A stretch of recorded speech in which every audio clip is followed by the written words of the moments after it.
month of June, I am partnering with Ann Fisher to bring you 4 videos on the basics of makeup. Today is our 4th and final video, and it's about eyeshadow. I feel like whenever someone who is a beginner thinks about eyeshadow, they think about a brown smoky eye, so that's what I'm going to do today on my eye shape. We'll discuss tools, shades, and various things of that nature. What I did was I first filmed a very typical daytime brown smoky eye, and then I stopped and went for this more grungy smoky eye over top of that because I wanted my eyes to really pop for this video. So I'll explain that when I show you the footage though. To create the 2 looks that I filmed today, I used 3 brushes. That's it. I used a fluffy crease brush, which looks something like this. Not too densely packed, really easy to move the bristles around. This one is by e.l.f., I believe. Most of my favorite brushes are from e.l.f. I also use this fluffy blending brush, which is a little bit looser packed and it's a little bit larger. And then I used a dense packing brush. I can't find the original that I used. I don't know where it went. It was 5 minutes ago. First, I would like to discuss the names of the eye parts, eyelid space, you know. First, I'd like to talk to you about what specific parts of the eye are called.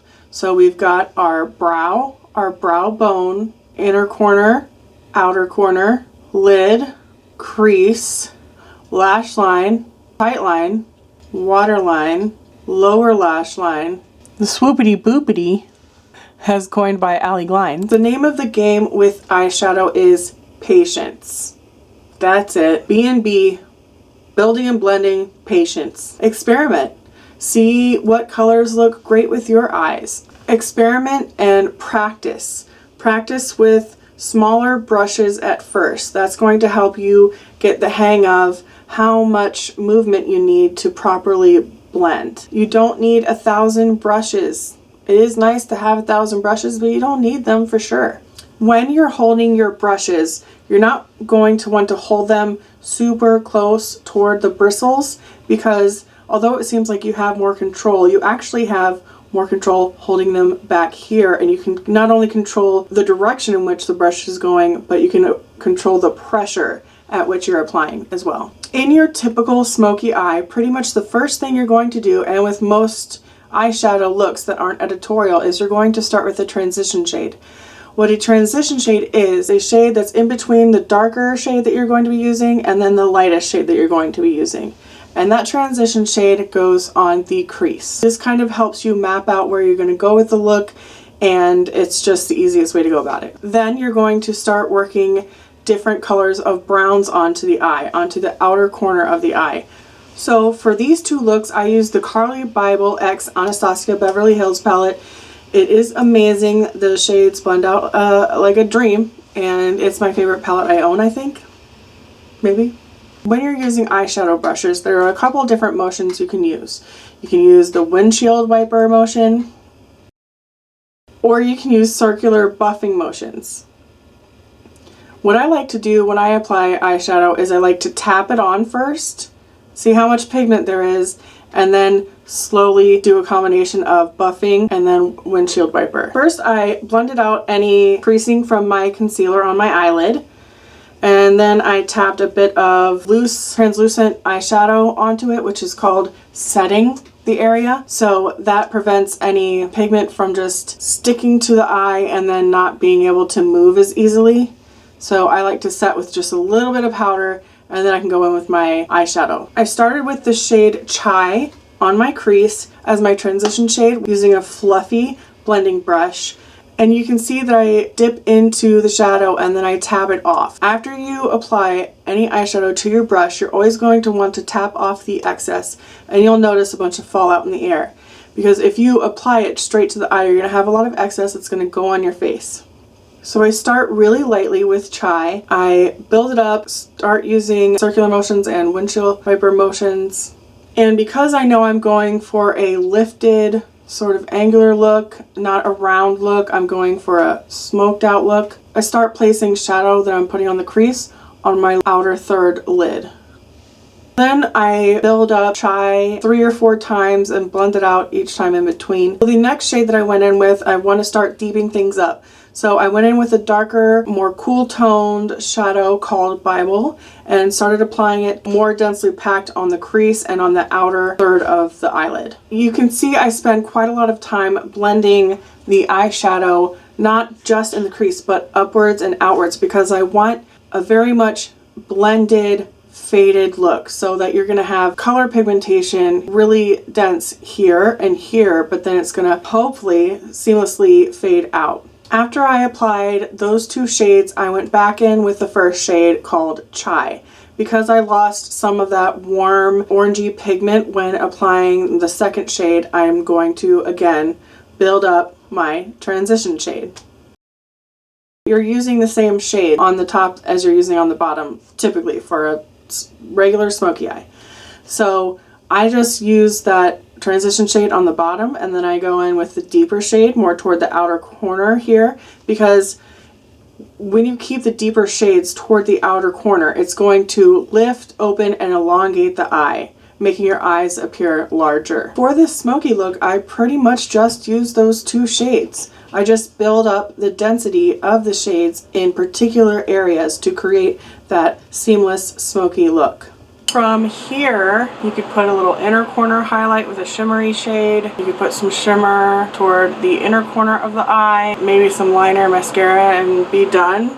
And this could be like a very simple smoky eye, but I want to do something different, so I'm gonna do it.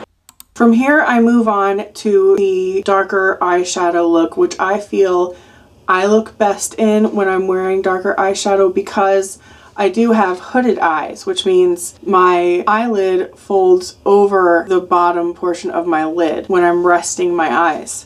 So I like to use a darker shadow to, again, bring that back in space. That way it makes my whole eye look lifted. For the eyeshadow look that I'm wearing right now, the next shade that I go in with is called Bowie. I use a semi-dense flat packing brush, and I'll just tap it right onto the pan, gently tap off the excess, and then start packing the shadow on. And then once I feel like I've gotten the desired amount of pigment, I will start blending out the edges very slowly. You'll notice that when I'm applying this darker shadow, I lift my eye to get the pigment, in there under the hood, but then I rest my eye to see what it's going to look like, right? So if my eye is rested, you can see that before I build it up further, it looks like I just have a swoop of black eyeliner on, which is not what I want. So I have to build that pigment up further up the eyelid in order for it to show when my eyes are resting. After I've packed that pigment on, what I'm going to do is start at that line where there's that pigment and then there's the transition shade. So I'm just going to start right on that line, slowly work in buffing motions to kind of move that pigment just beyond that harsh line to create a blend. This process of packing on the pigment and then blending and then packing more pigment on and then blending goes on for a while. After I'm happy with where the pigment is, with how the blending is it seamless, is it lifting and opening my eyes, everything looks good, I'm going to go in with an eyeliner, and that's going to deepen the lash line and make the lashes look more full. And then I could have kept the look matte, but I just love shimmer and sparkle, so I went in with the ColourPop DGAF shade, and it is this beautiful coppery, bronzy, like brown shimmer shade. Look at it. ColourPop is really wallet friendly, and every single product I have tried by them has been aces. So check out ColourPop, you will not regret it. When you're applying shimmer shades, it's best to use your finger to apply them. So you're going to dip right into the pan with your finger, swirl around a little bit with light pressure, and then gently dab and then swipe onto the lid. That's going to give you the most payoff. The most shimmer is going to come off of your finger rather than a brush. If you use a brush, because it's loosely packed, it's not going to pick up all that shimmer and apply it. I place the pigment first on the center because that's where I want the most shimmer to exist, is on the center of the eyelid, and that's because when light hits the eye, that's where it's going to hit the eye first. By doing this, you're also opening and brightening the eye. When I applied eyeliner on my waterline, I applied it just in the outer third of the waterline. If I took eyeliner and brought it all the way into the inner corner, that would make the eye appear smaller. By just applying it in the outer third, it actually opens up and enlarges the eye. I then used an eyelash curler and went in with 3 different types of mascaras. Yes, again, the power of 3 comes in 2 mascaras as well. I used a volumizing mascara by Milk Makeup. It's called their Kush Mascara. Then I went in with Thrive Cosmetics Lengthening Mascara. I have short little nubby lashes, and this Thrive Cosmetics Mascara is amazing. Let me grab it real quick. Milk Makeup Kush Mascara here. This is the Thrive Cosmetics Liquid Lash Extensions. Could not be better named. Looks like this. This is definitely my favorite lengthening mascara I've ever used. And then on the bottom lashes, I used a brown mascara by L'Oreal. This is the Clump Crusher. Perfect for the bottom lash. Perfect.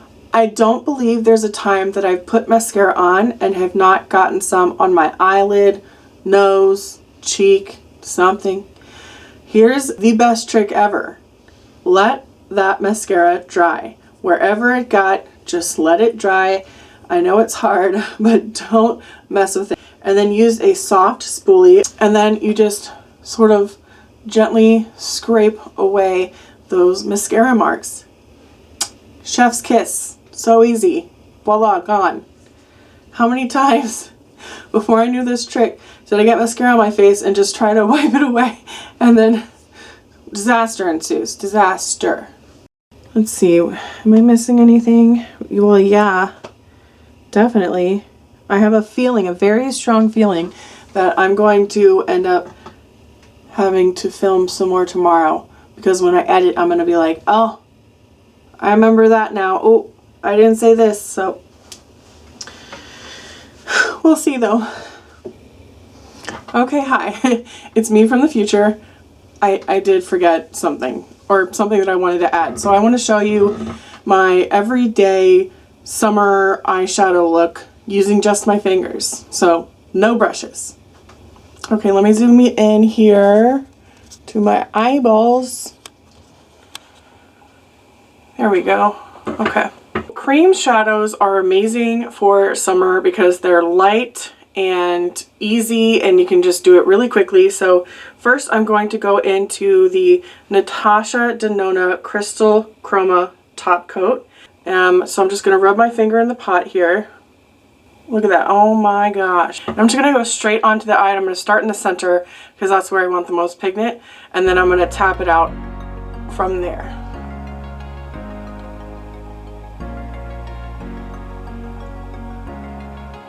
Go to the inner corner, be careful going to the outer corner, start to work my way up,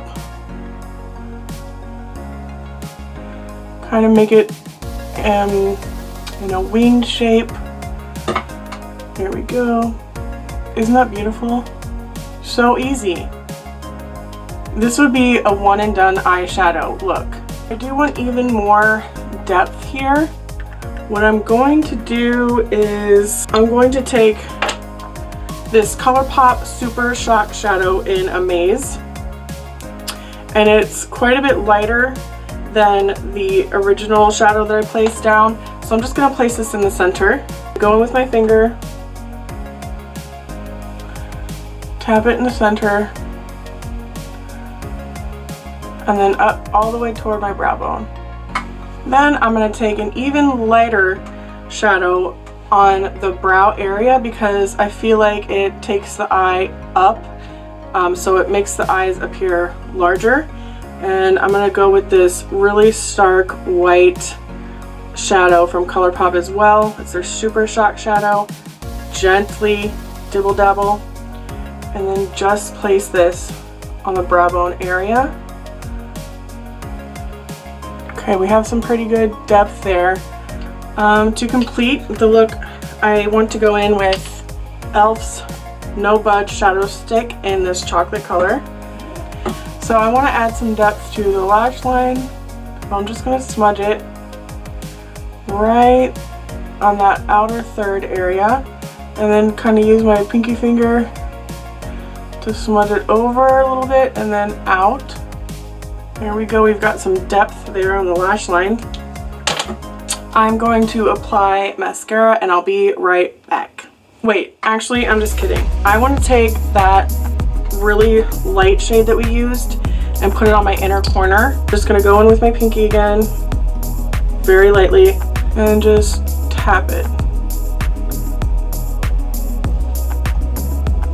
Yeah, bring some brightness to the inner corner. Now I'm gonna do mascara and I'll be right back. So here is the final look for my everyday summer eyeshadow. I really like it. It's super shimmery, light, and really just generally goes with my light coverage makeup in the summer. Back to me in the past. I would like to leave you with a piece of wisdom.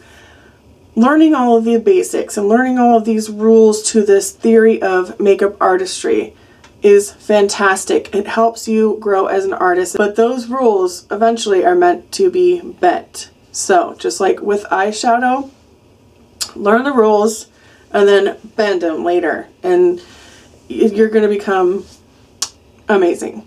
Promise. I mean, yeah, it's just about playing with eyeshadow. Let's just play, just go play. Just get a palette and play and have fun. It's just makeup, it washes off. I hope that's everything. Thank you so much for watching. Thank you to Ann Fisher for partnering with me for the month of June. If you have any questions, please be sure to leave them in the comments below. I will be uploading more in-depth tutorials from now on, so look for those. Be sure to subscribe, and I'll see you soon. Oh wait, again, my name is Jessie, and I'll see you soon.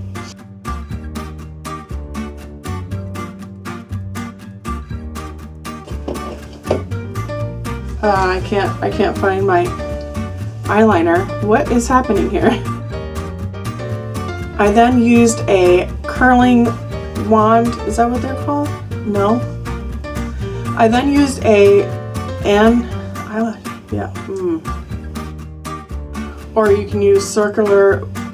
That's a weird word to say. Or you can use circular. Why does that sound so weird? Or you can use circular buffing motions. Lift my eye to get the pigment, you know, in there, under the hood. But then or not, just stick with a neutral smoky eye. I mean, that's cool too.